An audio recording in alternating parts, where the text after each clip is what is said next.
Exact time हमने इस task को कितनी दफ़ा रिपीट करना है। जैसे मैं कहता हूँ कि आपकी क्लास के 34 स्टूडेंट हैं, लेट फॉर एग्जांपल, कि उन सबसे 34 टाइम जो है एग्जैक्ट टाइम जो है सबसे सब्जेक्ट के नंबर जो है वो एंटर करवाओ। तो उस केस सिनेरियो के अंदर आप लोग फॉर लूप जो है वो यूज़ करते हैं, ठीक है।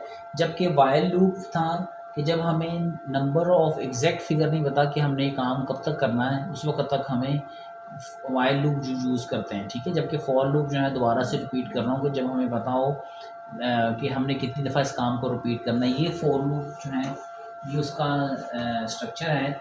इसमें क्या फॉर लूप जहाँ से बिगिन होगा, ये उसकी इनिशियलाइजेशन है, जो भी वेरिएबल को हम इनिशियलाइज करवाना चाह रहे हैं, और ये कंडीशनल स्टेटमेंट है कि क्या कंडीशन है, कब तक इसको कंटिन्यू करना है, और ये उसके अंदर चेंज जो है वो आ जाएगी, और ये उसके अंदर स्टेप है जो हम परफॉर्म करना चाह रहे हैं, और उसके बाद एंडिंग आ जाएगी फॉर लूप। फॉर एग्जांपल, ये फॉर लूप लिखा हुआ है, नंबर 1 नंबर जो है उसको 1 से इनिशियलाइज़ करवाओ, और फिर उसके बाद अगली यहाँ पे चला जाएगा। नंबर 1 से इनिशियलाइज़ करवाने के बाद अगला इसका स्टेप आ जाएगा, नंबर इज़ लेस दैन 10, कि नंबर जो है 10 से लेस होना चाहिए, ठीक है। अब 1 है, 1 लेस दैन 10 है, तो कंडीशन ट्रू हो जाएगी, और फिर यहाँ पे आ जाएगा प्रिंट वाले स्टेटमेंट पे, this number is plus number कर देगा। अब नंबर जो है, जो भी नंबर के अंदर वैल्यू पड़ी थी 1 के अंदर उसने इंक्रीमेंट कर दिया, +2 2 हो गया, और इसके बाद यहाँ से करने के बाद अगला एंड है, एंड से जाने से बाद तो यहाँ पे आ जाएगा नंबर प्लस प्लस। अब नंबर के अंदर की जो भी वैल्यू थी ना, उसके अंदर 1 का इंक्रीमेंट कर देगा, ठीक है। और फिर इसके बाद इंक्रीमेंट करने के बाद वो दोबारा से इनिशियलाइजेशन कंडीशन पे आ जाए, कंडीशन को चेक करेगा, अभी भी नंबर 2 इज़ लेस दैन 10 है, ठीक है।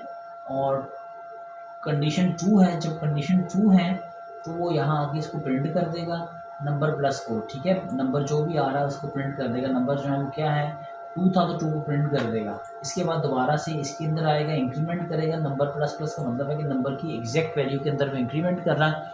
2 था तो 3 हो जाएगा, 2 इज इक्वल टू 2 प्लस 1 3 आ गया।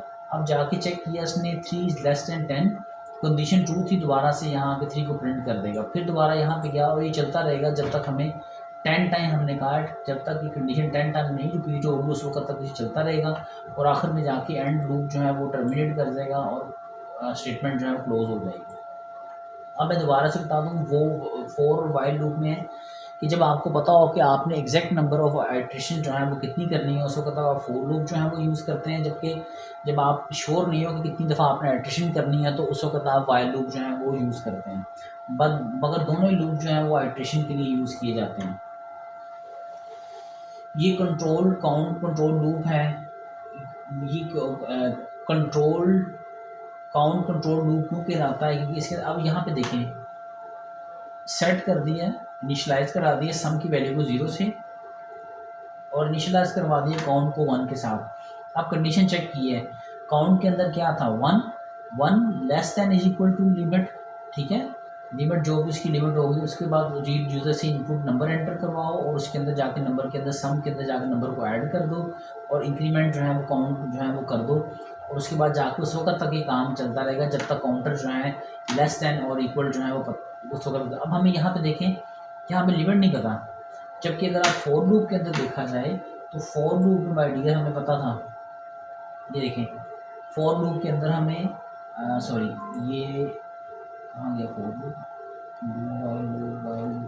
फॉर लूप के अंदर हमने 10 टाइम बता दिया था कि 10 टाइम जो है इसको चीज़ को रिपीट करो, जबकि इसके अंदर हमें लिमिट पहले से नहीं पता कि हमने कितने नंबर से यूज़र से डाटा जो है हमें एंटर करवाना है, कितने नंबर ऑफ़ स्टूडेंट्स हैं, कितने नंबर ऑफ़ यूज़र्स हैं जिनसे हम रिकॉर्ड जो है वो एंटर करवा रहे हैं, ठीक है। उसके बाद रेपिटेशन स्टेटमेंट जो है वो आ गई, आल पॉजिटिव ट्रू कर दिया, उस वक्त तक रिपीट करता रहे जब तक कंडीशन ट्रू है, ठीक है। और रीड करे नंबर ले, if number is greater than 0 है तो इस पार्ट में चला जाएगा, या एल्स के पार्ट में, इस वाले पार्ट में आएगा, और फिर जाके क्या करेगा, सम के अंदर जो भी वैल्यू आ रही है उसको राइट कर देगा आउटपुट कंसोल के ऊपर। अब है एल्गोरिदम।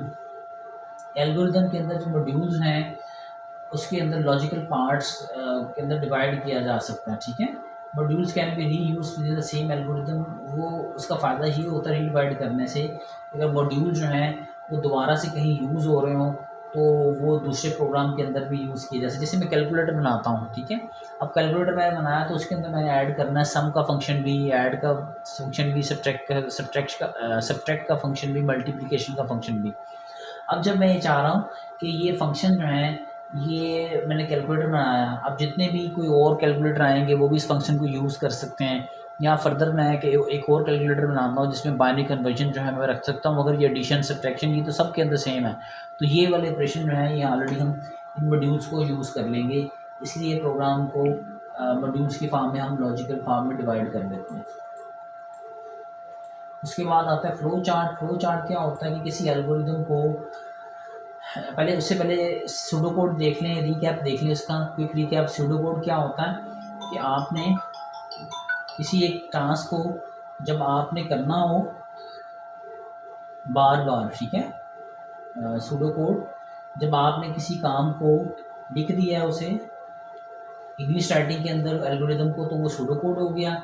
और उसके मॉड्यूल्स होते हैं, मॉड्यूल्स क्या है, फंक्शंस की फॉर्म में डिवाइड कर देते हैं एल्गोरिदम को। और वेरिएबल्स हैं, वेरिएबल्स जो हैं किसी चीज़ का नाम, वैल्यू, अलजेब्रिक वैल्यू, किसी एल्गोरिदम के अंदर जो फ्लेक्सिबल वैल्यू हैं, जो ये वैल्यू जो है वो जो रीयूज़ हो सके, ठीक है।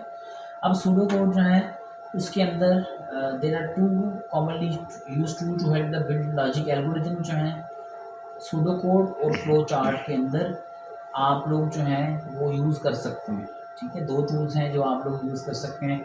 Pseudo code is an artificial and informal language that help programmers to develop algorithm. जो हमने अभी तक लॉजिक लिखी थी उसको इनफॉर्मल लैंग्वेज में या लिख दें, जैसे नेटिव लैंग्वेज इंग्लिश में लिख दें, या किसी और सिंबल टूल यूज़ कर लें, तो वो आपका सूडो कोड हो जाएगा। जबकि फ्लो चार्ट है उसी सूडो कोड को जो आपने लिखा हुआ है उसको एक एल्गोरिदम का एक टूल है, उसे अगर आप ग्राफिकली रिप्रेजेंट करना शुरू करते हैं तो वो आपका क्या हो जाता है, फ्लो चार्ट जो है वो कहलाता है आपका। फ्लो चार्ट क्या होता है? A flow chart is a pictorial representation of operation involve in a data processing system. कि आपके जो डाटा प्रोसेसिंग सिस्टम के अंदर वो इन्वॉल्व होते हैं उसको हम फ्लो चार्ट का नाम जो है देते हैं, अगर उसे ग्राफिकली रिप्रेजेंट कर लिया जाए। लेट्स से ये हमारे पास फ्लो चार्ट है, स्टार्टिंग सिंबल है, इनपुट आउटपुट के लिए ये सिंबल यूज़ किया जाता है, प्रोसेसिंग के लिए ये सिंबल यूज़ किया जाता है। इस तरह से डिफरेंट ऑपरेशन है, उनके लिए आपके डिफरेंट सिंबल जो है वो यूज़ किए जाते हैं आपके। ये है आपको डिसीजन मेकिंग के लिए सिंबल यूज़ किया जाता है, फिर कनेक्टर्स हैं, फिर फ्लो डायरेक्शन हैं, इनके लिए डिफरेंट सिंबल जो हैं वो यूज़ किए जाते हैं। लेट्स से कि मेरे पास एक एल्गोरिदम है, ठीक है, उसके अंदर इनपुट हम ले रहे हैं, 3 स्टेप्स में हमने डिवाइड किया हुआ टास्क को। इनपुट WN वेट और लेंथ जो है वो करे, और उसके बाद उनको मल्टीप्लाई करके उसकी वैल्यू में स्टोर कर दे, और उसके आउटपुट में ये वैल्यू जो है प्रिंट कर दे। अब यहाँ से इसे फ्लो चार्ट के अंदर कैसे लिखा जाएगा?